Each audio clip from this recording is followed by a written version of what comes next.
మనుషుల్ని నమ్ముకోకండి.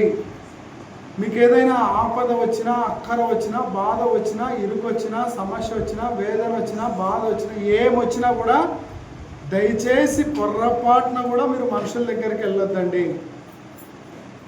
రాజుల దగ్గరికి వెళ్తే మీకు పని జరుగుతుంది అనుకుంటున్నారేమో, రాజుల దగ్గరికి కూడా వెళ్ళొద్దండి.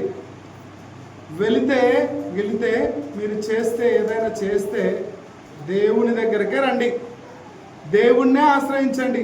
మీకు సమస్తము దేవుడు దయచేయవాడు అని తన అనుభవంతో కూడిన మాటను ఇక్కడ ఆయన మాట్లాడుతున్నాడు.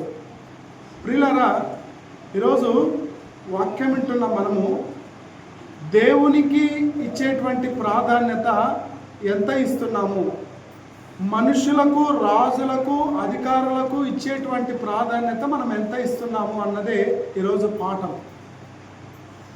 అయితే ఏదైనా సమస్య వచ్చినప్పుడు, ఏదైనా బాధ వచ్చినప్పుడు, ఏదైనా ఇబ్బంది కలిగినప్పుడు మనకు వెంటనే ఎవరు గుర్తుకు రావాలి అంటే దేవుడు గుర్తుకు రావాలి. కానీ మనం ఎవరిని గుర్తు చేసుకుంటాం?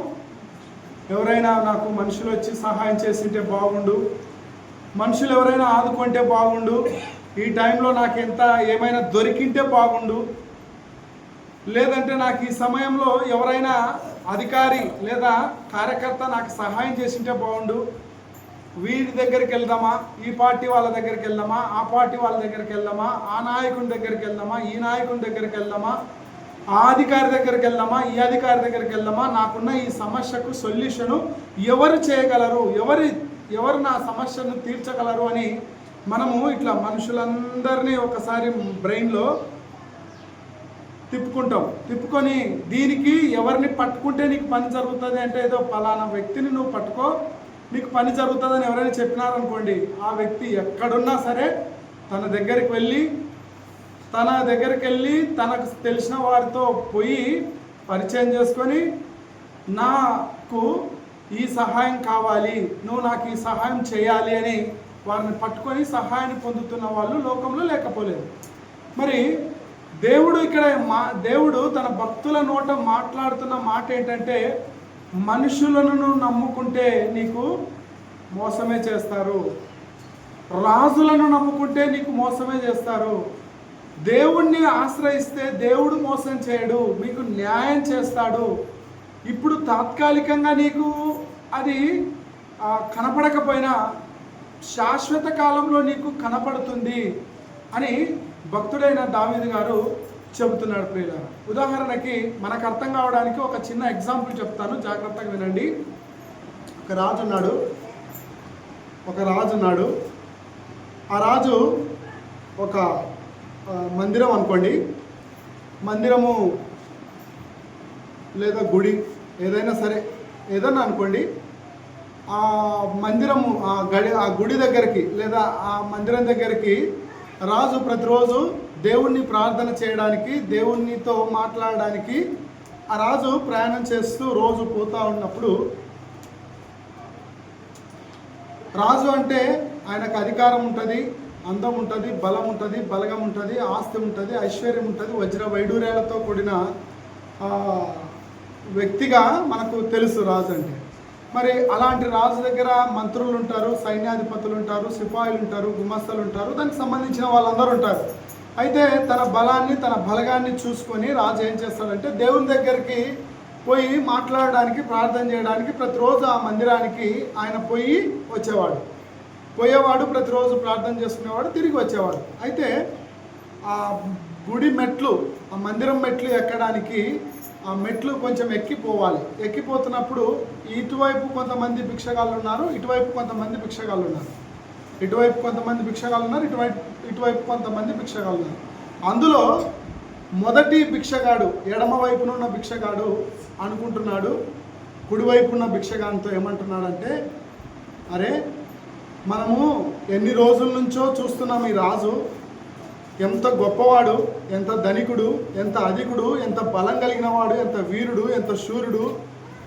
అయితే ఈ రాజు నాకేమైనా కొంచెం ఇచ్చింటే బాగుండు, నేను కూడా బాగుపడేవాడిని, నేను కూడా గొప్పవాడిని అయ్యేవాడిని, ఈ గుడి మెట్ల దగ్గర నేను అడుక్కోవాల్సిన అవసరం నాకేం ఉండదు అని కుడివైపున ఉన్నవాడితో అంటే, కుడివైపున ఉన్నవాడు అంటున్నాడు, అరే రాజుకి ఇచ్చిన దేవుడి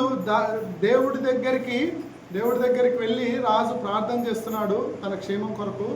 అంటే రాజుకి ఇచ్చిన దేవుడు మనకిస్తే, నాకిస్తే ఇంకెంత బాగుండు, రాజు అంతటి వాణిగా నన్ను తయారు చేసేవాడు, కానీ దేవుడు ఇవ్వలేదు.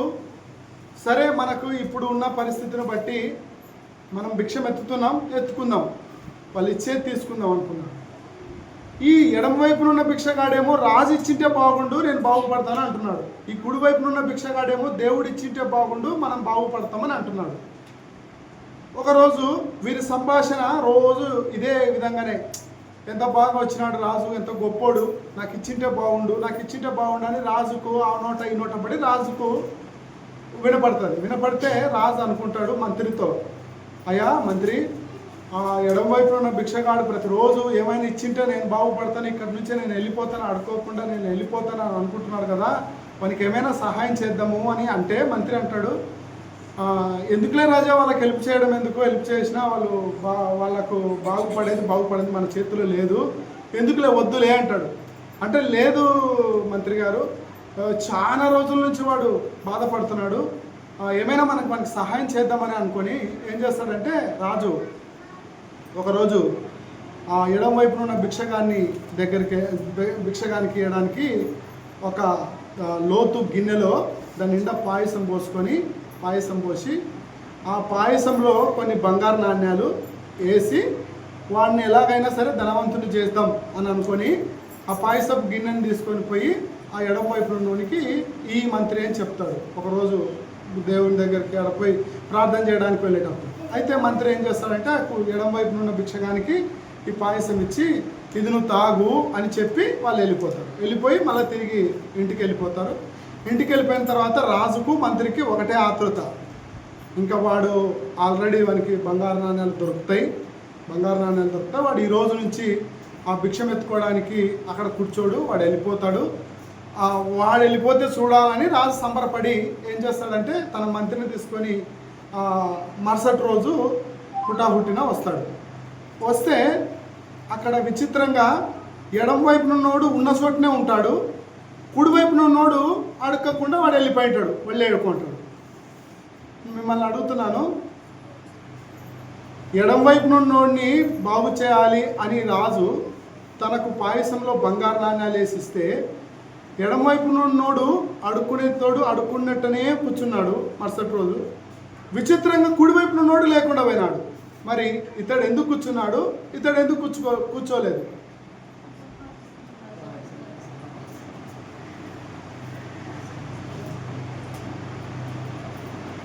అర్థం ఏంటంటే, ఇతగాడు ఎడమ వైపున ఉన్నోడు పాయసం తాగిన తర్వాత సగం వరకు తాగి నాకు ఎక్కువైందని మిగిలిన సగాన్ని తీసుకొని పోయి ఎవరికి ఇస్తాడు?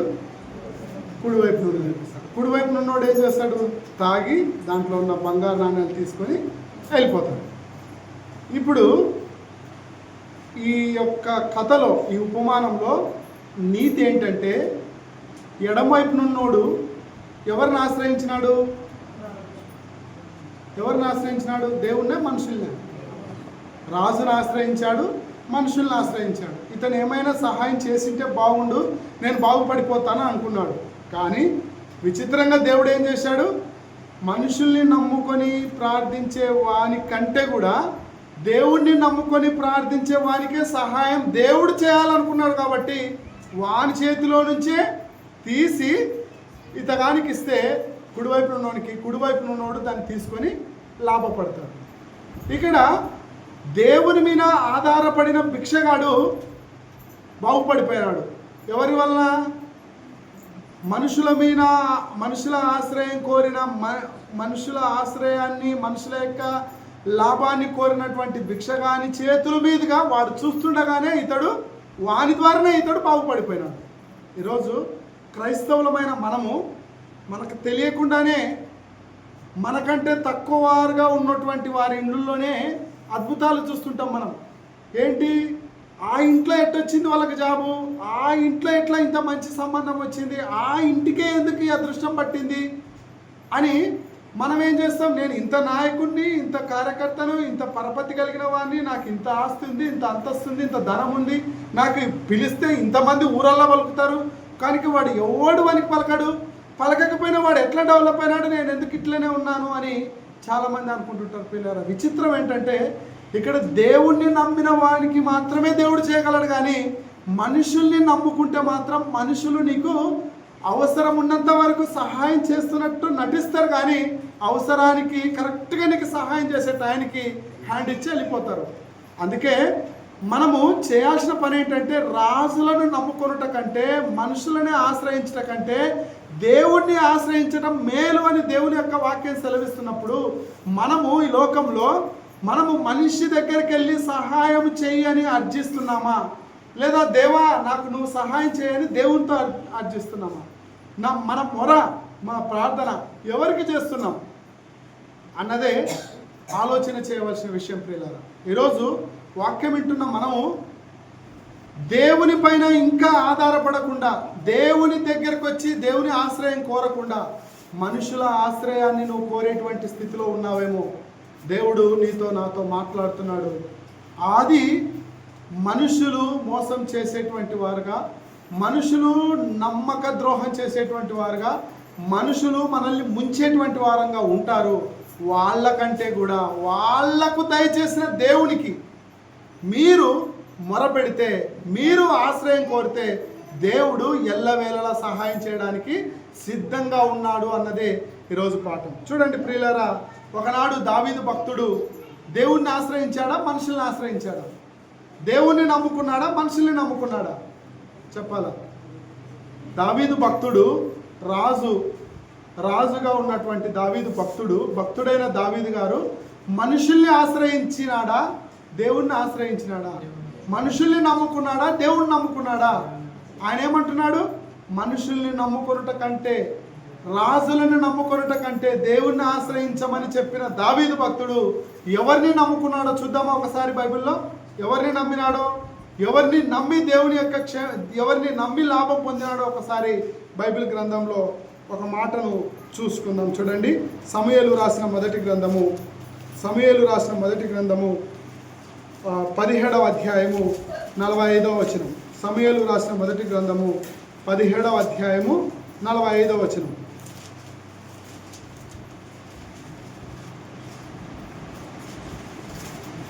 దావీదు, నీవు కత్తియు ఈటెయు బల్లెమును ధరించుకొని నా మీదికి వచ్చుచున్నావు. అయితే నీవు తిరస్కరించిన ఇజ్రాయేలీయుల సైన్యములకు అధిపతి యెహోవా పేరిట నేను నీ మీదకి వచ్చుచున్నాను. ఈ దినమున యెహోవా నిన్ను నా చేతికి అప్పగించును. నేను నిన్ను చంపి నీ తల తెగవేతును. ఇజ్రాయేలులో దేవుడు ఉన్నాడని లోక నివాసులందరూ తెలుసుకొనున్నట్లు నేను ఈ దినమున ఫిలిస్తీయుల యొక్క కళేబరములను, ఆకాశ పక్షులను, భూమృగములను ఇత్తును, భూమృగములకును ఇత్తును అంటున్నాడు. ఎవరితో మాట్లాడుతున్నారు ఇక్కడ? ఫిలిస్తీయుడైన గొల్యాతు ఎవరిని నమ్ముకొని ఇజ్రాయేల్ రాజుతో శపథం చేస్తున్నాడు? చెప్పండి, ఎవరిని నమ్ముకున్నాడు? ఫిలిస్తీయుడైన గొల్యాతు ఎవరిని నమ్ముకొని, ఎవరి బలాన్ని చూసుకొని, ఎవరి అండను చూసుకొని, ఎవరి దండను చూసుకొని ఇజ్రాయేలు రాజుతో శపథం చేస్తున్నాడు. ఎవరు లేరా ఇజ్రాయేల్లో? ఎవరు లేరా నన్ను పడగట్టే మనగాడు ఎవరు లేరా? మీరంతా నా కింద తొత్తేనా అన్నట్టుగా రెచ్చగొడితే ఇజ్రాయేలు ప్రజల్లో ఉన్న జన సమూహం అంతా, సౌలు రాజుతో ఉన్నటువంటి జన సమూహం అంతా అందరూ వెనకం చేసినప్పుడు దావీదు చిన్న బాలుడైనప్పటికీ క్యారియర్ తీసుకోవడానికి, తన యొక్క అన్నల యోగక్షేమాలు తెలుసుకోవడానికి వచ్చినటువంటి దావీదు ఏం చేసినాడు? దేవుడు ఉన్నాడు అన్న సంగతి, ఇజ్రాయేలులకు సహాయకుడైన దేవుడు ఉన్నాడు అన్న సంగతి అందరికీ తెలిసినట్లు, దేవుని యొక్క గొప్పతనము ఈ దినమే అందరికీ కనపరచబడినట్లు, దేవుని పేరిట నీ మీదకి వచ్చుచున్నాను అని దేవుని యొక్క బలాన్ని ఒక్కటే చూసుకున్నాడు. వయసులో చిన్నవాడు, ఇంట్లో చిన్నవాడు, వీధిలో చిన్నవాడు, ఊరి వెలుపట ఉన్నవాడు, గొర్రెల కాపరి అయినటువంటి చిన్న బాలునికి ఎవరి అండదండను కోరుకున్నాడు? దేవుని యొక్క అండను కోరుకున్నాడు. ఈ ఫిలిస్తీయుడు ఏం చేసినాడు? ఈ ఫిలిస్తీయుల యొక్క బలగాన్ని, అతని యొక్క హైటును, వెయిట్ను, అతని కండల్ని, అతని బుద్ధిని, అతని జ్ఞానాన్ని చూసుకొని మురిసిపోయి ఏం చేసినాడు? విర్రవీగినాడు. అయితే విచిత్రంగా మనుషుల్ని నమ్ముకొని మనుషుల యొక్క అండదండాలతో తన యొక్క శరీర బాహుళ్యాన్ని చూసుకొని మురిసిపోయినటువంటి విర్రవీగినటువంటి గొల్యాత్ ఏమైపోయినాడు? చిన్న బాలుడైన దేవుని యొక్క అండతో, దేవుని యొక్క సహాయంతో, దేవుని పైన ఆధారపడిన చిన్న బాలునికి దేవుడు ఏం చేసినాడు? బలవంతుడైన గొల్యాతును బలహీనుడైన దావీదు తెగ నరికేసినాడు. తన కత్తి తీసుకొని తన కత్తిని తెగ నరికి, కత్తితో తన తలని తెగ వేసి ఆకాశ పక్షులకు, భూమృగాలకు ఏం చేసినాడు? వేసేసినాడు. ప్రియులారా, తినడానికి ఆహారంగా వేసేసినాడు. అక్కడున్న ప్రజలందరూ భయభ్రాంతులకు గురై ఇజ్రాయేలులో దేవుడు ఎంత గొప్పవాడో వాళ్ళందరికీ చాటి చూపించినాడు. ఒకానొక సందర్భంలో సౌలు మహారాజు అతన్ని వెంబడిస్తున్నప్పుడు, సౌలు దేవుని చేత అభిషేకింపబడిన వ్యక్తి, ఇతను నేను ముట్టకూడదు అనుకున్నాడు. సౌలు అయితే తన యొక్క బలాన్ని, తన యొక్క సైన్యాన్ని, తన అధికారాన్ని చూసుకొని చిన్న బాలుడైన తన తర్వాత రాజుగా కాబోతున్న దావీదును చూసి ఈర్ష్యపడి, అసూయపడి అతన్ని చంపడానికి వెళ్తే దావీదు ఏం చేసినాడు? దేవుని యొక్క సపోర్ట్ కోరుకున్న ఈ వ్యక్తి, దేవుడు అభిషేకించిన ఈ సౌలుకు నేను వ్యతిరేకంగా యుద్ధం చేయను అనుకొని పారిపోయాడేమో, కానీ దేవుని బట్టి దేవునికి వ్యతిరేకంగా ఆయన తిరగలేదు. అయినప్పటికీ దేవుడు దావీదునే మహారాజుగా నియమించి అభిషేకించాడు. ఇక్కడ దావీదు భక్తుడు దేవుణ్ణి ఆశ్రయించి మేలు పొందాడు. ఈ ఫిలిస్తీయుడైన గొల్యాతు మనుషుల్ని ఆశ్రయించి తన శరీర బాహుళ్యాన్ని నమ్ముకొని, తన యొక్క సైన్యాన్ని అంతా నమ్ముకొని ఏం చేశాడు? మోసపోయాడు, ఓడిపోయాడు, చంపివేయబడ్డాడు. అలాగే ఇంకొక రాజు ఉన్నాడు. ఆ రాజు పేరు హిజ్కియా. ఆ రాజు పేరు ఏం పేరు? హిజ్కియా. ఈ హిజ్కియా అనే రాజు కూడా ఒకానొక సందర్భంలో ఇతని పైకి యుద్ధం చేయడానికి ఒక సన్నహెరీబు అనే ఒక రాజు, అష్షూరు రాజు ఏం చేస్తాడంటే బెదిరిస్తాడు. యెరూషలేము పట్టణాన్నంతటిని బెదిరించి తన వశం చేసుకోవాలని అందరినీ భయభ్రాంతులకు గురి చేస్తాడు ఈ అష్షూరు రాజు అయిన సన్హెరీబు అనే రాజు. అయితే హిజ్కియా రాజు పరిపాలనలో ఉన్నాడు, చిన్న వయసులో ఉన్నాడు. అతనికి ఉన్నంత బలము, అతనికి ఉన్నంత ఆస్తి, అతనికి ఉన్నంత సైన్యము ఇతని దగ్గర లేదు. కానీ ఈ హిజ్కియా రాజు ఎవరి మీద ఆధారపడినాడు? చెప్పాలి. హిజ్కియా రాజు ఎవరి మీద ఆధారపడినాడు? దేవుని మీద ఆధారపడినాడు. ఎలాగూ విజయం పొందినాడు ఒకసారి బైబిల్లో చూడండి.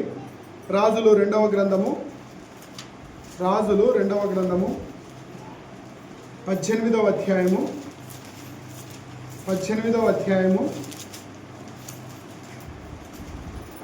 5వ వచనం. ఈ యొక్క హిజ్కియా రాజు చిన్న వయసు ఆహాజు కుమారుడైన హిజ్కియా ఏలనారంభించినప్పుడు 25 ఏండ్ల వాడు. యెరూషలేము నందు 29 సంవత్సరాలు ఏలినాడు. 29 సంవత్సరాలు పరిపాలన చేసినాడు. 25 ఏండ్ల చిన్న రాజు. ఈయన పేరు హిజ్కియా. ఈయన యొక్క భక్తి ఎలా ఉండేదో ఒకసారి చూడండి. అతడు ఇజ్రాయేలీల దేవుడైన యెహోవా యందు విశ్వాసం ఉంచినవాడు. అతని తర్వాత వచ్చిన యూదా రాజులలోను, అతని పూర్వీకులైన రాజులలోను అతనితో సమానమైన వాడు ఒకడునూ లేడు. అతడు యెహోవాతో హత్తుకొని ఆయనను వెంబడించుటలో వెనుక తీయక ఆయన మోషేకు ఆజ్ఞాపించిన ఆజ్ఞలన్నిటినీ గైకొనుచుండెను. కావున యెహోవా అతనికి తోడుగా ఉండెను. తాను వెళ్ళిన చోటనెల్లా అతడు జయము పొందెను. అతడు అష్షూరు రాజునకు సేవ చేయకుండా అతని మీద తిరగబడెను. మరియు గాజా పట్టణము వరకు దాని సరిహద్దుల వరకు గల కాపరుల గుడిసెలందేమి ప్రాకారములు గల పట్టణంలో ఏందేమి అంతటను అతడు ఫిలిస్తీన్లను ఓడించెను.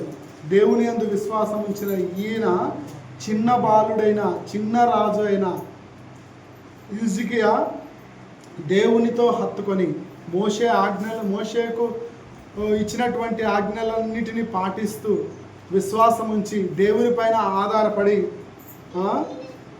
నమ్మకంగా పనిచేసిన ఆ రాజుకు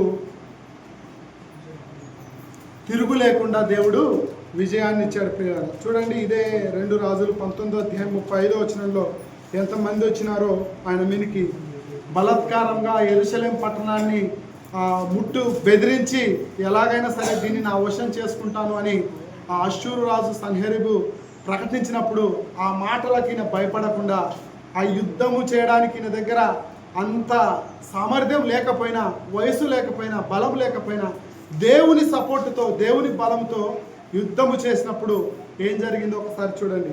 35వ వచనం. ఆ రాత్రి యెహోవా దూత బయలుదేరి అష్షూరు వారి దండు పేటలో చొచ్చి 185,000 మందిని హతము చేశాను. ఉదయమున జనులు లేచి చూడగా వారందరూ మృత కళేభరములై ఉండిరి.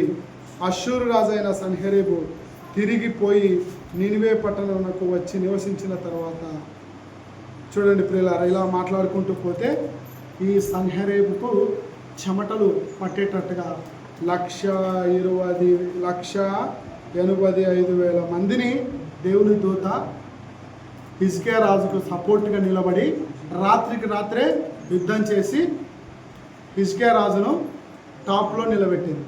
ఇంత విజయము పొందడానికి గల కారణం ఏంటి అంటే కేవలం ఆయన దేవుని పైన విశ్వాసం ఉంచడం, దేవునిని ఆనుకోవడం, దేవునితో హత్తుకోవడం, దేవుడు నియమించినటువంటి ఆజ్ఞలన్నిటినీ పాటించడం చేయడం వలన 29 సంవత్సరాలు పరిపాలించి మరలా తన యొక్క జీవిత కాలంలో ఒకనాడు జబ్బు పడినప్పుడు దేవునితో మొరపెట్టి 15 సంవత్సరాల ఆయుష్ను దేవుని చేత బహుమానంగా పొందినటువంటి రాజు ఎంత గొప్పవాడు చూడండి. అలాగే మనుషుల్ని నమ్ముకొని ఈ సన్హెరీబు ఏమైపోయినాడు? ఓడిపోయాడు, తన యొక్క సామ్రాజ్యాన్ని కోల్పోయాడు. ప్రియులారా, ఇలాగూ మనం చూసుకుంటూ వెళ్తే బైబిల్లో చాలామంది రాజులు దేవుని యొక్క సపోర్టు తీసుకొని, దేవునిని హత్తుకొని, దేవుని ఆశ్రయించి యుద్ధంలో విజయాన్ని పొందారు, జీవితంలో విజయాన్ని పొందినారు. చరిత్రలో వారి పేరు తిరిగి చరిత్రలో వారి పేరు రాయబడినాయి. ప్రియులారా, అలాగే కొంతమంది రాజులు చరిత్రలో బలహీనులుగా మిగిలిపోయినారు. చూడండి, ఇదే దావీదు రాజు ముందు ఇజ్రాయేల్లో ప్రథమ రాజుడిగా ఉన్నటువంటి సౌలు రాజు ఏం చేశాడు? మొట్టమొదటిగా ఆయనని దేవుడు ఎన్నుకొని ఆ రాజుగా నియమిస్తే అదే రాజు ఏం చేశాడు? మనుషుల్ని నమ్ముకొని ప్రజల మాటకు భయపడి దేవునికి లోబడక, దేవుని పైన ఆధారపడక చివరికి తనకు తానుగా ఆత్మహత్య చేసుకున్నాడు. కర్ణపిశాచిపోయి మొక్కినాడంట. చూడండి, మొట్టమొదటి రాజు దేవుని చేత అభిషేకింపబడిన రాజు మనుషులను నమ్ముకొని మోసపోయాడు అని దైవ గ్రంథంలో ఒక మాట చూద్దాం. చూడండి, సౌలు రాజు మొదటి సమూయేలు గ్రంథము 28వ అధ్యాయం 7వ వచనం చూడండి. సమూయేలు మొదటి గ్రంథము 28వ అధ్యాయము 7వ వచనం. 28వ అధ్యాయము 7వ వచనం. దావీదు ఫిలిస్తీన్ల దేశంలో కాపురం ఉండిన కాలమంతా 1 సంవత్సరము 4 నెలలు. అంతలో దావీదు అతనికి వారు 28:7 అప్పుడు సౌలు, నా కొరకు మీరు కర్ణపిశాచము గల ఒక స్త్రీని కనుగొనిడి, నేను పోయి దాని చేత విచారణ చేతునని తన సేవకులకు ఆజ్ఞేయగా, చిత్తము ఎందోరులో కర్ణపిశాచము గల ఒకతే ఉన్నదని అతనితో చెప్పింది. కాబట్టి సౌలు మారువేషము ధరించి వేరు బట్టలు తొడుక్కొని 2 మనుషులను వెంటబెట్టుకొని పోయి రాత్రి వేళ ఆ స్త్రీ యొద్దకు వచ్చి, కర్ణపిశాచం ద్వారా నాకు శకునం చెప్పి నాతో మాట్లాడటకై నేను నీతో చెప్పు అని రప్పించుమని కోరగా, ఆ స్త్రీ, ఇదిగో సౌలు చేయించినది నీకు తెలిసినది కదా, కర్ణపిశాచం గల వారిని, చిల్లంగి వారిని అతని దేశంలో ఉండకుండా నిర్మూలన చేసిన కనుక నీవు నా ప్రాణం కొరకు ఉరియొగ్గి నాకు మరణవేళ రప్పించు అని అతనితో అని. అందుకు సౌలు, యెహోవా జీవం తోడు, దీనిని బట్టి నీకు శిక్ష ఎంత మాత్రము రాదని యెహోవా నామమున ప్రమాణం చేయగా ఆ స్త్రీ నీతో మాట్లాడటకై నేను ఎవరిని రప్పించునని అనగా అతడు సమూయేలుని రప్పింపవలను అన్నాడు. చూడండి ప్రియులారా, ఏ సౌలు రాజు అయితే దేవుని చేత అభిషేకింపబడ్డాడో, ఏ సౌలు రాజు అయితే ఆ దేశంలో ఉండకుండా కర్ణపిశాచము గల వారిని వెళ్ళగొట్టాలని ఆజ్ఞ ఇచ్చినాడో, ఆజ్ఞ ఇచ్చిన ఆ రాజే మారువేషం వేసుకొని ఆ కర్ణపిశాచం దగ్గరికి వెళ్ళి అతని యొక్క శకునం, ఆమె చెప్తే జాతకం చెప్పించుకొని నేను గొప్ప పొందాలనుకున్నాడు. దేవునికి వ్యతిరేకంగా యెహోవా జీవంతోడు నేను ఎవరేం చేయరని చెప్పి లాస్ట్కు ఏం చేస్తాడంటే తనకు తానుగా తన కత్తి తనే తీసుకొని ఆత్మహత్య చేసుకుంటాడు. ప్రియులారా, ఇక్కడ సౌలు రాజు చేసినటువంటి పొరపాటు ఏంటంటే యెహోవా జీవంతోడు ఆయన దేవుని చేత అభిషేకింపబడి రాజ్యాన్ని మంచి పాలనలో పాలించవలసిన ఈ రాజు ఏం చేసినాడు, చివరికి మనుషుల్ని నమ్ముకొని మనుషుల మాటలు విని కర్ణపిశాచం దగ్గరికి వెళ్ళి దానికి మొక్కి అది చెప్పినట్టే చేయడానికి ఇష్టపడ్డాడు. ఏ కర్ణపిశాచములు అయితే ఉండకూడదని తను ఆజ్ఞ ఇచ్చినాడో ఆ ఆజ్ఞను తనే మీరి వేరే వేషం వేసుకొని పోయి ఆ కర్ణపిశాచం దగ్గరకు వెళ్ళి ఆ స్త్రీ దగ్గరికి వెళ్ళి శకునం అడుగుతున్నాడు, నాకు క్షేమము దయచేయాలి అంటే అది ఎలా క్షేమం ఇస్తుంది? క్షేమం ఇవ్వకపోగా లాస్ట్కు దేవునికి వ్యతిరేకిగా మారిపోయి తన కత్తి తీసుకొని తన కత్తితో తనే కత్తి మీద పడి చచ్చిపోతాడు.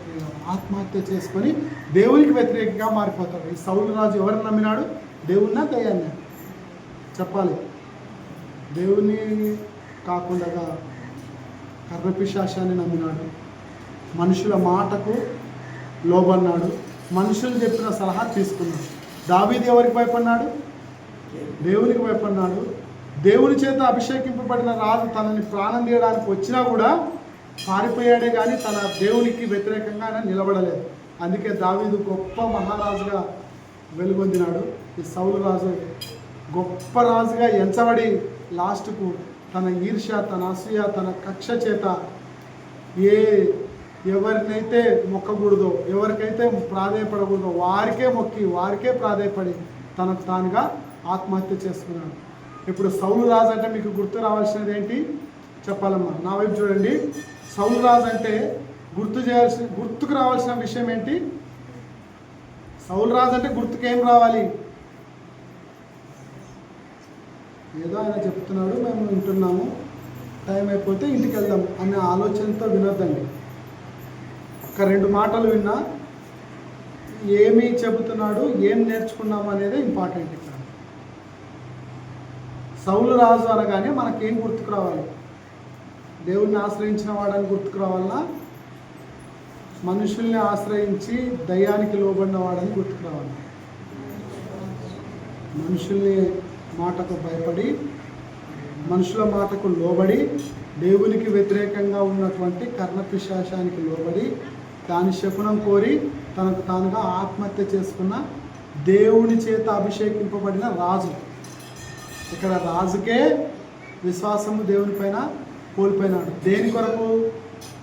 తనకంటే వెనుక వచ్చినటువంటి తనకంటే వెనుక వచ్చినటువంటి దావీదును చూసి ఓర్వలేక ఈర్ష్యపడి, నేను ఇంతకాలము దేవుని చేత అభిషేకింపబడి ఇంత అధికారం, ఇంత బలము, ఇంత బలగాన్ని పొందుకున్న నేను రాజ్య పరిపాలన చేస్తున్న నాకు 1000 కొలది స్థుతులు అంటే నా వెనుక వచ్చిన దావీదుకు 10,000 కొలది స్థుతులు అన్నప్పుడు ఆ మాటకు అసూయపడి ఏం చేస్తాడు? దావీదునే చంపే ప్రయత్నం చేస్తాడు. కానీ దావీదు ఏం చేస్తాడు? రాజు దేవుని చేత అభిషేకింపబడిన ఈ రాజు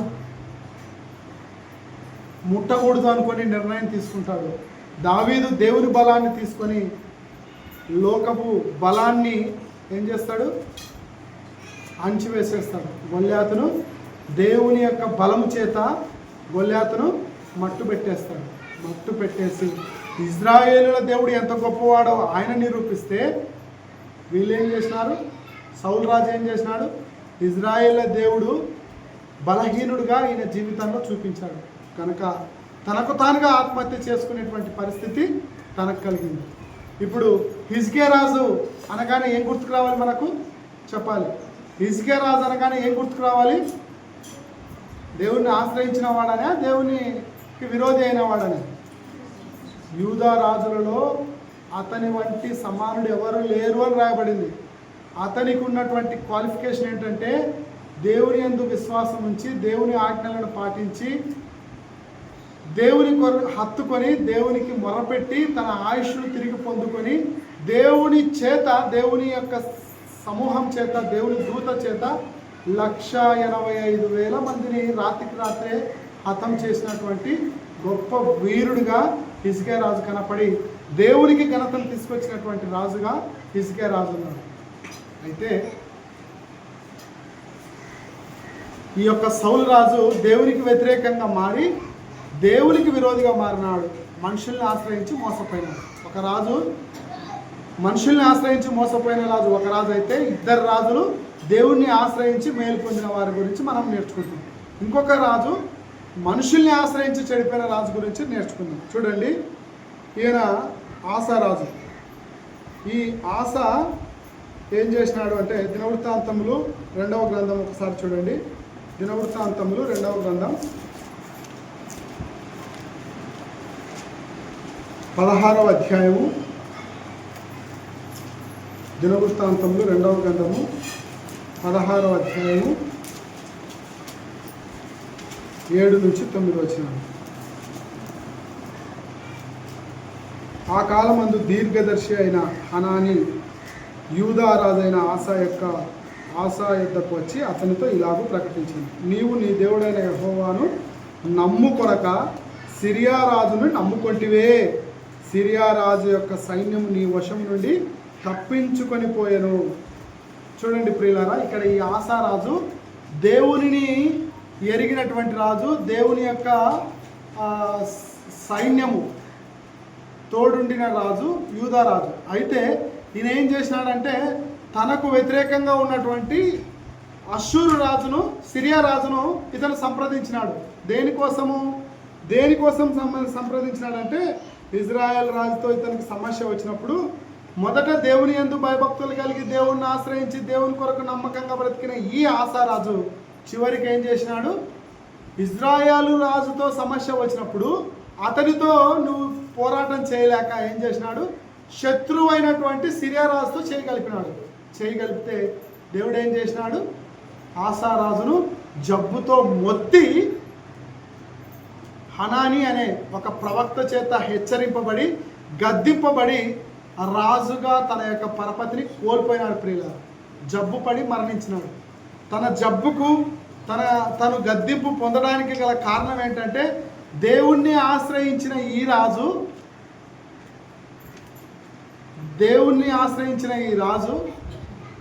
ఏం చేశాడు, గాడి తప్పి శత్రువు యొక్క రాజుతో చేయగలుగుతాడు. ఎందుకు శత్రువు యొక్క రాజుతో చేయగలుగుతున్నాడు? ఎందుకు చేయగలపాల్సినంత అవసరం ఎందుకు ఏర్పడిందంటే, ఇక్కడున్న ఇజ్రాయేలు రాజు, ఇక్కడున్న ఇజ్రాయేలు దేవునితో సమ్మతి లేక, నమ్మకం లేక శత్రువు రాజుతో చేయగలపడం వలన ఇతను ఏం చేశాడు, ఓడిపోయాడు. ప్రియులారా, జీవితంలో ఓడిపోయాడు, జబ్బు పడి మరణం పొందాడు. కారణం ఏంటంటే, దేవుణ్ణి ఆశ్రయించి బాగుగా బ్రతికిన ఈ రాజు చివరి టైంకి వచ్చేసరికి శత్రువు రాజుతో చేయగలిపి మరణం పొందినాడు.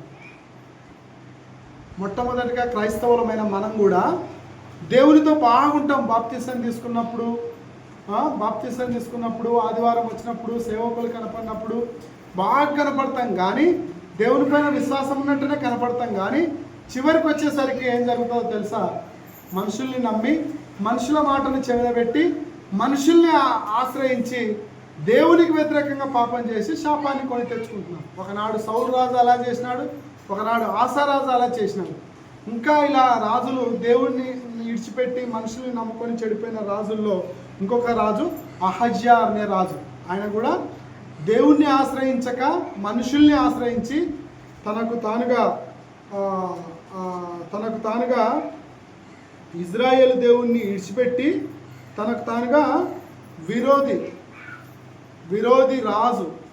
విరోధులు నమ్మేటువంటి ఒక ఎక్రోను దేవుడైన బాల్జేబూబు అనే ఒక దేవతను సంప్రదించి దేవుని యొక్క శాపానికి గురైనాడు ఈ అహజ్యా రాజు. ఇదంతా సమయం లేదు. 2వ రాజుల గ్రంథం 1 నుంచి 2-4 వచనాలు 16-17 వచనాల్లో ఉంటుంది, తర్వాత చదువుకోండి. ఈ అహజ్యా రాజు కూడా దేవుణ్ణి ఆశ్రయించకుండా మనుషుల్ని ఆశ్రయించి శత్రువు లేదా దేవునికి విరోధి అయినటువంటి ఒక ఎక్రోను దేవుడైన బాల్జెబూబు అనే ఒక దేవతను సంప్రదించి దేవుని యొక్క రాజ్యాన్ని, దేవుడిచ్చిన అధికారాన్ని కోల్పోయినాడు ఈ అహజ్యా రాజు. అలాగే సిద్కియా రాజు కూడా బబులోను రాజుకు వ్యతిరేకంగా తిరుగుబాటు చేసి ఐగుప్తు సైన్యము నాకు సహాయం చేయండి, ఈ బబులోను రాజు మమ్మల్ని ఏం చేస్తున్నాడు, బబులోను రాజు మమ్మల్ని సరిగా చూడట్లేదు అని ఇజ్రాయేలు సైన్యమునకు వ్యతిరేకంగా, ఇజ్రాయేల్ దేవునికి వ్యతిరేకంగా ఐగుప్తు సైన్యాన్ని సహాయం కోరితే వాళ్ళు ఏం చేస్తారంటే సహాయము చేయరు, చివరికి సహాయం చేయకుండా ఏం జరుగుతుందంటే మోసం చేస్తారు. మోసం చేస్తే ఏ రాజు అయితే సహాయం చేయాల్సి ఉండదో ఆ సహాయం చేయాల్సిన ఈ రాజే ఏం చేస్తాడంటే ఈ యొక్క సిద్కియా రాజును పట్టుకొని కండ్లు ఊడబెరికి బంధించి చెరసాల్లో వేస్తాడు పిల్లలు. ఈ సిద్కియా రాజు మోసపోవడానికి గల కారణం ఏంటంటే దేవుడిని ఆశ్రయించవలసిన ఈ రాజు దేవుణ్ణి ఆశ్రయించకుండా ఏం చేస్తాడు, శత్రువు యొక్క ఐగుప్తు సైన్యం యొక్క సహాయం కోరి ఇతడు నాశనం అయిపోతాడు. కళ్ళు పెరికేస్తాడు రాజు. బబులోను రాజు వచ్చి కళ్ళు పెరికేసి బంధించి చంపుతాడు పిల్లలు. అంటే అలా సిద్కియా రాజు మరణం కావడానికి కారణం ఏంటి? దేవుణ్ణి ఆశ్రయించినాడా, మనుషుల్ని ఆశ్రయించినాడా? చెప్పండి అమ్మా. సిద్కియా రాజు మనుషుల్ని ఆశ్రయించినాడా, దేవుణ్ణి ఆశ్రయించినాడా? సిద్కియా రాజు దేవుణ్ణి ఆశ్రయించినాడా, మనుషుల్ని ఆశ్రయించినాడు. ఐగుప్తు సైన్యం సహాయం కోరినాడు. దేవునికి వ్యతిరేకమైన ఐగుప్తు సైన్యం యొక్క సహాయం కోరి మరణమైపోయినాడు. అలాగే అహజ్యా రాజు దేవుణ్ణి ఆశ్రయించినాడా, మనుషుల్ని ఆశ్రయించినాడా? చెప్పాలా? అహజ్యా రాజు దేవుణ్ణి ఆశ్రయించినాడా, మనుషుల్ని ఆశ్రయించినాడా? మనుషుల్ని ఆశ్రయించినాడు. ఎవరిని ఆశ్రయించినాడు? మనుషుల్ని ఆశ్రయించినాడు. ఎక్రోను దేవతను అయినటువంటి బాల్జెబూబు అనే దేవతను ఆశ్రయించి దేవుని యూదా రాజుకు వ్యతిరేకంగా మనిషి మారిపోయి చచ్చిపోయాడు అహజ్యా రాజు. అలాగే సౌలు రాజు మనుషుల్ని ఆశ్రయించినాడా, దేవుని ఆశ్రయించినాడు? మనుషుల్ని ఆశ్రయించి తనకు తానుగా హతమైపోయాడు. అలాగే ఈ 4 రాజులను గురించి మనం విన్నాం కదా. దేవుణ్ణి ఆశ్రయించి మేలు పొందిన రాజులు ఎవరు? మొట్టమొదటి దావీదు రాజు. దేవుని బలాన్ని చూసుకొని ఫిలిస్తీన్ల అధిపతి అయినటువంటి గొల్యాతును చంపడానికి వెనకాడలేదు. అలాగే హిజ్కియా రాజు 25 ఏళ్ల వయసులో దేవుని సహాయాన్ని కోరి 185,000 మంది చంపి దేవునికి ఘనతను కీర్తిని తీసుకొచ్చి రావడంలో హిజ్కియా రాజు ముందున్నాడు. అలాగే ఇంకా 2 రాజులు, యెహోషాపాతు అనే రాజు కూడా దేవుణ్ణి ఆశ్రయించి తన పైకి పెద్ద సైన్యం వచ్చినప్పుడు బలం లేదు, మా కన్నులు నాకైతే చేయడానికి ఆ సైన్యంతో యుద్ధం చేయడానికి నాకు బలం లేదు, నా కన్నులు నీ వైపే చూస్తున్నాయి, సహాయం చేస్తే నువ్వే చేయాలి దేవుడా అని ప్రార్థన చేస్తే యెహోషాపాతుకు దేవుడు సహాయం చేసి ఆ దేవుణ్ణి ఆశ్రయించి దేవుని నమ్ముకున్నందుకు దేవుడు యెహోషాపాతును యుద్ధంలో విజయం పొందుటకు దేవుడు సహాయకుడిగా నిలబడతాడు. దినవృత్తాంతంలో 2వ గ్రంథం 20వ అధ్యాయం 12వ వచనం చూస్తే యెహోషాపాతుకు దేవుణ్ణి ఆశ్రయించినందుకు నువ్వే దిక్కు, నాకు వీళ్ళ వైపు చూడడానికే నాకు బలం చాలదు, ఈ పెద్ద సైన్యం వైపు చూస్తే నేను భయపడిపోతున్నాను, నువ్వు నాకు సహాయం చేస్తే నేను బయటపడిపోతానని దేవుణ్ణి ఆశ్రయించినందుకు దేవుడు యెహోషాపాతుకు విజయాన్ని ఇచ్చాడు పిల్లలు. అలాగే చివరిగా దానియేలు గ్రంథం 6వ అధ్యాయం 22వ వచనంలో మనకందరికి తెలుసు, ఈయన శత్రు దేశంలో ఉండి శత్రువు రాజైనటువంటి భయంకరమైనటువంటి రాజు, నేను పెట్టిన ఈ బొమ్మకు నమస్కరించకపోతే, ఈ ప్రతిమకు నమస్కరించకపోతే నిన్ను సింహాల బోన్లో వేస్తాను, అగ్నిగుండంలో వేస్తాను అంటే కూడా భయపడకుండా, మనుషుల్ని ఆశ్రయించకుండా దేవుణ్ణి ఆశ్రయించి ఏం చేసినాడు? సింహాల బోనులో తను పడినా కూడా దేవుని సహాయాన్ని పొందుకొని సింహాల నోళ్ళని దేవుడు ముగించినాడే కానీ సింహాల చేతికి దానియేలుని అప్పగించలేదు. ఇప్పుడు నలుగురు దేవుణ్ణి ఆశ్రయించిన వారిని విన్నాం, నలుగురు దేవుణ్ణి ఆశ్రయించని వారిని విన్నాం. ఇప్పుడు ఈ వాక్యం విన్న తర్వాత ఎప్పుడైనా సరే దానియేలు అంటే మనకు గుర్తుకు రావాల్సినది ఏం గుర్తుకు రావాలి? దేవుణ్ణి ఆశ్రయించిన వాడా, దేవుణ్ణి ఆశ్రయించని వాడా? ఆశ్రయించిన వాడు. సిద్కియా రాజు అంటే దేవుణ్ణి ఆశ్రయించిన వాడా, ఆశ్రయించని వాడా? చెప్పాలా? ఆశ్రయించని వాడు, మనుషుల్ని ఆశ్రయించిన వాడు. యెహోషాపాతు అనగానే దేవుణ్ణి ఆశ్రయించిన వాడా, దేవుణ్ణి మనుషుల్ని ఆశ్రయించిన వాడా? దేవుణ్ణి ఆశ్రయించిన వాడు. అలాగే అహజ్యా అనే రాజు మనుషుల్ని ఆశ్రయించిన వాడా, దేవుణ్ణి ఆశ్రయించిన వాడా? మనుషుల్ని ఆశ్రయించి వేరే దేవతను మొక్కి చచ్చిపోయినాడు. అలాగే ఆసా రాజు మనుషుల్ని ఆశ్రయించినాడా, దేవుణ్ణి ఆశ్రయించినాడా? మనుషుల్ని. మొదట దేవుణ్ణి ఆశ్రయించినప్పటికీ తర్వాత ఏ రాజుతో తర్వాత సిరియా రాజుతో ఒప్పందం చేసుకొని, విరోధి అయినది సిరియా రాజుతో ఒప్పందం చేసుకొని తను జబ్బుపడి చచ్చిపోవడానికి కారణం మనుషుల్ని ఆశ్రయించాడు. అలాగే దేవుణ్ణి ఆశ్రయించిన రాజుల్లో దావీదు రాజు, అలాగే తర్వాత హిజ్కియా రాజు, తర్వాత యెహోషాపాతు, దానియేలు. ఈ నలుగురు దేవుణ్ణి ఆశ్రయించిన వారు. నలుగురు దేవుణ్ణి ఆశ్రయించకుండా చెడిపోయినవారు. సౌలు రాజు, అహజ్యా రాజు, సిద్కియా రాజు, ఆసా రాజు. ఈ నలుగురు దేవుణ్ణి ఆశ్రయించకుండా మనుషుల్ని ఆశ్రయించి చెడిపోయినవారు. మరి ఈ వాక్యం విన్న తర్వాత మనము దేవుణ్ణి ఆశ్రయించి దేవుని యొక్క క్షేమాన్ని పొందుకునే వారంగా ఉండాలన్నా, మనుషుల వైపు చూసి మనుషుల్ని ఆశ్రయించే వారంగా ఉండాలి? దేవుణ్ణి ఆశ్రయించి దేవుని యొక్క క్షేమమును, దేవుని యొక్క దయను, దేవుని యొక్క ఆశీర్వాదమును పొందుకునే వారంగా ఉండాలి. చివరిగా ఒక మాట చూసుకొని ముగించుకుందాం. చూడండి, స్త్రీలందరికీ దేవుడు ఎవరిని ఆశ్రయించమని చెప్తున్నాడో చూడండి. స్త్రీలకు, పురుషులకు. తిమోతికి అపోస్తలుడైన పౌలు రాసినటువంటి తిమోతికి రాసిన రెండవ పత్రిక 3వ అధ్యాయం 5వ వచనం. 3వ అధ్యాయము 5వ వచనం. పైకి భక్తి గలవారి వలె ఉండియు దాని శక్తిని ఆశ్రయించని వారునై ఉందురు, ఇట్టి వారికి విముఖుడవై ఉండుము. చూడండి ప్రియులారా, పైకి భక్తి గలవారి వలె లోకం కనపడుతుంది. తిమోతి, నీవైతే పైకి భక్తి వేషం వేసుకొని ఆరాధనకు వచ్చి పాటలు పాడి కానుకలు ఇచ్చి అందరికంటే గొప్పవాడిగా కనపడి, అందరికంటే గొప్పగా వాక్యం చెప్పి, అందరికంటే గొప్పగా ఉన్నానని చెప్పుకొని పైకి భక్తిని చూపించిన వారు లోపల భక్తికి తగినటువంటి దేవుని శక్తిని పొందకుండా దూరంగా ఉంటారు. పైకి భక్తి గలవారే కానీ లోపల మాత్రం దేవుని శక్తిని పొందేటువంటి వారుగా ఉండకుండా వేరుగా ఉన్నారు. నువ్వు పై రూపాన్ని చూసి మోసపోయేవు, వాళ్ళకు నువ్వు దూరంగా ఉండు తిమోతి అని తిమోతికి పౌలు గారు చెబుతున్నాడు. ప్రియులారా, ఇప్పుడు మనం కూడా పైకి భక్తి గల వారిని చూసి దేవుని మోసపోకూడదు. వాక్యం చెప్పే మా వైపు, పరిచారకుల వైపు, విశ్వాసుల వైపు చూసి వాళ్ళే ఇట్లా చేస్తున్నారు, వాళ్ళే ఇట్లా మాట్లాడుతున్నారు, వాళ్ళే ఇట్లా చేస్తున్నారు, మేమెందుకు చేయకూడదు అని పైకి భక్తి గల వారిని చూసి మీరు మోసపోవకండి అని దేవుడు చెబుతున్నాడు. చివరిగా పేతురు రాసిన మొదటి పత్రిక 3వ అధ్యాయం 5వ వచనం. పేతురు రాసిన మొదటి పత్రిక 3వ అధ్యాయం 5వ వచనం ఏమనుంది? 3వ అధ్యాయము 5వ వచనం. అటువలే పూర్వము దేవుణ్ణి ఆశ్రయించిన పరిశుద్ధ స్త్రీలను తమ స్వపురుషులకు లోబడి ఉండుట చేత తమను తాము అలంకరించుకొనిరి.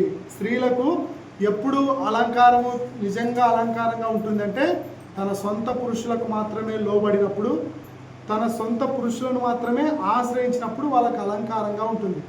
ఎప్పుడైతే సొంత పురుషుని విడిచిపెట్టి వేరే పురుషునికి ఆశ్రయం కోరితే, సొంత పురుషుని విడిచిపెట్టి వేరే పురుషునితో ఆశ్రయం కోరితే, వారికి విధేయత చూపితే, వారికి లోబడితే, దేవుణ్ణి విడిచిపెడితే వారికి అలంకారం కాస్త అలంకారహీనులుగా మారిపోతారు.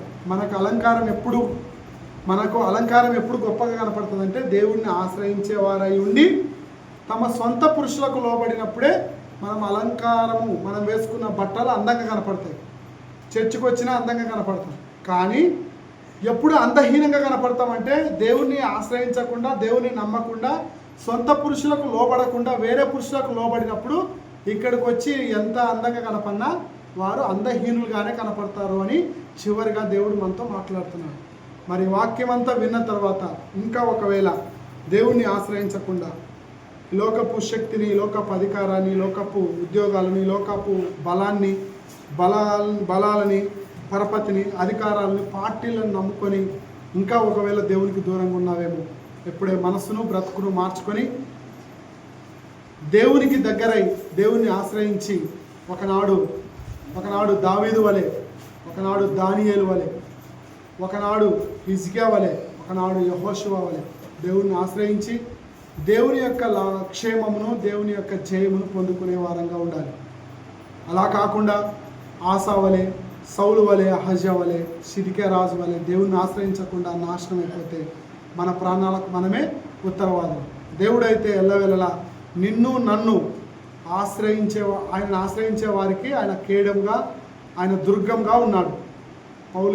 దావీదు గారు అంటాడు, ఆయనే నా ఆశ్రయము, నా దుర్గము, నా కేడము అంటాడు. కాబట్టి మనుషుల్ని ఆశ్రయించక దేవుణ్ణి ఆశ్రయించి దేవుని యొక్క దయను, క్షేమమును, ఆశీర్వాదమును పొందుకోవాలని ప్రేమతో కోరుకుంటూ ముగిస్తున్నాను. దేవుడు మనందరి వెనుకల్లో తన వాక్యాన్ని మన కొరకు ఆశీర్వదించి దీవించి ఇచ్చునుగాక. నేను కొద్దిసేపు మౌనంగా ఉంటాను. ఒకవేళ ఇంకా మనుషుల్ని ఆశ్రయించి మోసపోతే ఇప్పుడే మనసును మార్చుకొని